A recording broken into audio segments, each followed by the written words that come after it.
નમસ્કાર વિદ્યાર્થી મિત્રો, ઈ જ્ઞાન મેન્ટર યુટ્યુબ ચેનલમાં આપનું હાર્દિક સ્વાગત કરું છું. મિત્રો, આજે આપણે ધોરણ 6 અંગ્રેજી વિષયના નવા અભ્યાસક્રમ મુજબના યુનિટ 2 મેનર્સ મેટરના રાઇટિંગ વિભાગની આજે આપણે આ વિડીયોમાં ચર્ચા કરવાના છીએ. વિડીયો શરૂ કરતા પહેલાં જો તમે ચેનલ પર નવા હો તો ચેનલને સબસ્ક્રાઈબ કરજો અને બાજુમાં રહેલ બેલ આઇકનને પ્રેસ કરજો કે જેથી કરીને મારા નવા આવનારા વિડીયોનું નોટિફિકેશન આપના સુધી પહોંચતું રહે. તો જોઈએ મિત્રો આજનો વિડીયો.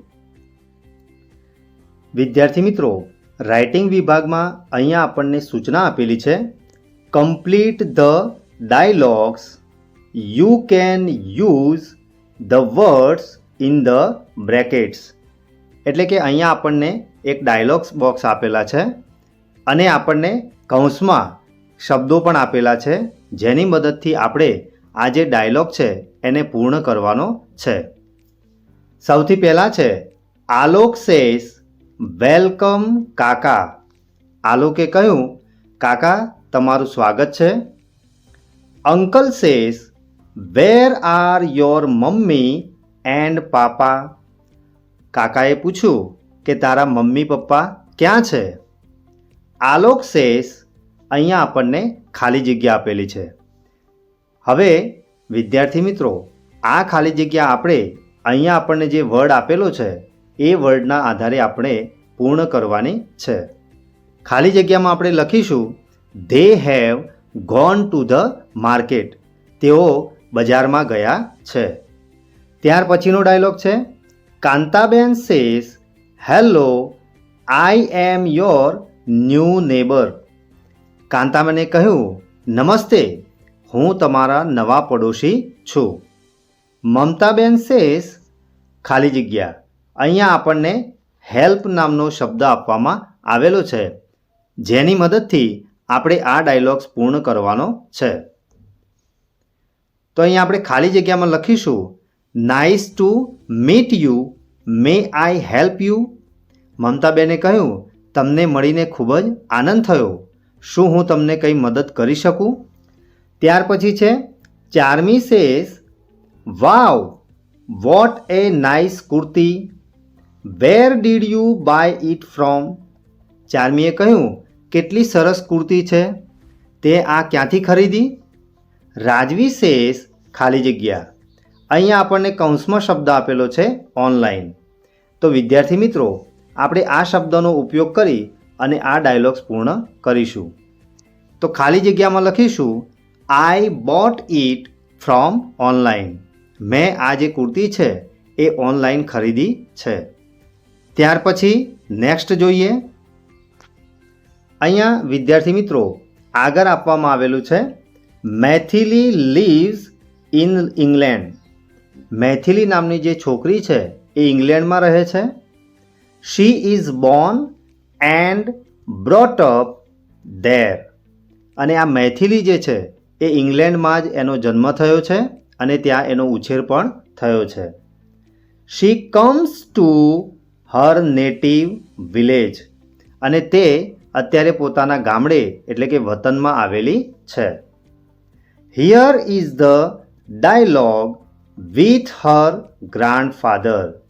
અહીંયા આપણને કેટલાક ડાયલોગ જે એના દાદાની સાથે બોલેલા છે એ આપવામાં આવેલા છે. Complete the dialogue using the clues. અને આપણે જે ક્લૂઝ આપેલા છે એના આધારે આ ડાયલોગ્સ પૂર્ણ કરવાના છે. અહીંયા આપણને કેટલીક માહિતી આપેલી છે એને આપણે પહેલાં સમજીએ. Should we fly kites on Uttarayan. શું આપણે ઉત્તરાયણ પર પતંગ ચગાવવા જોઈએ. Doesn't it harm the birds. શું તે પક્ષીઓને નુકસાન કરતા નથી. I like Navratri. મને નવરાત્રિ ગમે છે. I like to wear chaniya choli and play garba during Navratri. મને નવરાત્રિ દરમિયાન ચણિયાચોળી પહેરવી ગમે છે અને ગરબા રમવા પણ ગમે છે. ઓફકોર્સ, ચોક્કસથી. But it should not be harmful to anybody. હા, આપણે એને ઉજવી શકીએ, પણ એ કોઈને નુકસાન કરતા હોવું જોઈએ નહીં. You should take extra care of your self too. અને તમારે તમારી જાતની પણ વધારે કાળજી લેવી જોઈએ. I have seen some children were sprinkling colours on dogs and cows on Dhuleti. મેં ઘણી વખતે જોયું છે કે કેટલાક બાળકો ધૂળેટીમાં કૂતરા અને ગાય ઉપર કલરને છાંટતા હોય છે. તો વિદ્યાર્થી મિત્રો, આ જે આપણને માહિતી આપેલી છે એ માહિતીના આધારે હવે આપણે ડાયલોગ્સને પૂર્ણ કરીએ.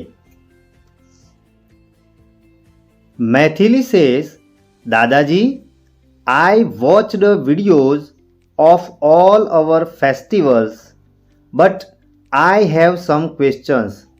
મૈથિલી એના દાદાજીને પૂછે છે કે મેં કેટલાક વિડીયો જોયા છે આપણા તહેવારોના, પણ મને કેટલાક પ્રશ્નો છે જે હું તમને પૂછવા માંગુ છું.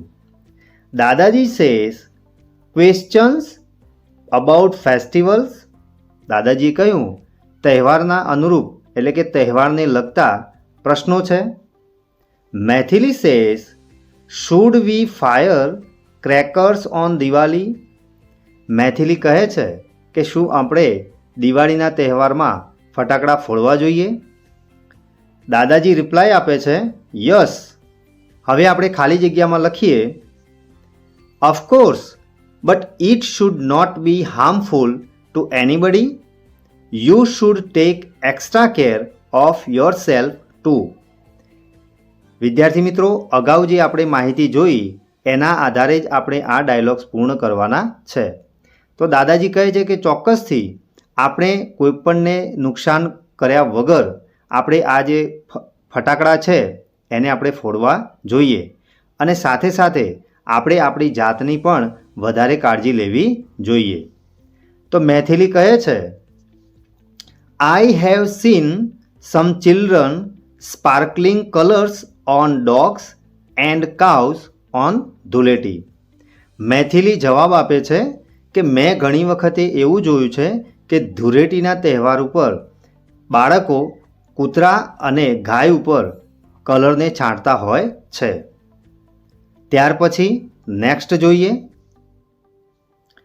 દાદાજી says, it is too bad. Animals do not like it. It is harmful to their skin. દાદાજીએ કહ્યું કે ખરેખર ખૂબ જ ખરાબ છે અને પ્રાણીઓને એ બધું ગમતું નથી. સાથે સાથે એમની જે સ્કિન, એમની ચામડી છે એને પણ એ નુકસાન કરે છે. Maithili says, I like two it sweets on festivals. Maithili કહે છે કે મને તહેવારો પર મીઠાઈ ખાવી ગમે છે. દાદાજી says, you should eat homemade sweets. દાદાજીએ કહ્યું કે આપણે ઘરે બનાવેલી જ મીઠાઈને ખાવી જોઈએ. મૈથિલી સેઝ, હવે વિદ્યાર્થી મિત્રો, મૈથિલી શું કહે છે એ આપણે જોઈએ. Should we fly kites on Uttarayan? Doesn't it harm birds? Maithili કહે છે કે શું આપણે ઉત્તરાયણ પર પતંગ ચગાવવા જોઈએ? શું એ પક્ષીઓને નુકસાન નથી કરતા?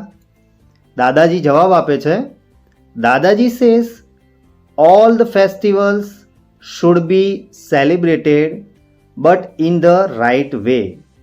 દાદાજી કહે છે કે આપણે દરેક તહેવારોને ઉજવવા જોઈએ, પણ એની એક રીત હોવી જોઈએ. We should choose time to fly kites where birds are not in the sky. એટલે કે આપણે પતંગને ચગાવવા જોઈએ, પણ એનો એક પ્રોપર ટાઈમ હોવો જોઈએ કે જ્યારે આપણને આકાશમાં પક્ષીઓ જોવા ન મળે ત્યારે આપણે પતંગ ચગાવવા જોઈએ. Generally birds fly more in the morning and in the evening. એટલે કે મોટાભાગે આપણે જોઈએ છીએ કે પક્ષીઓ એ સવારમાં અને સાંજે ઉડતા હોય છે. મૈથિલી સેઝ, ખાલી જગ્યા. તો હવે મૈથિલી શું કહે છે?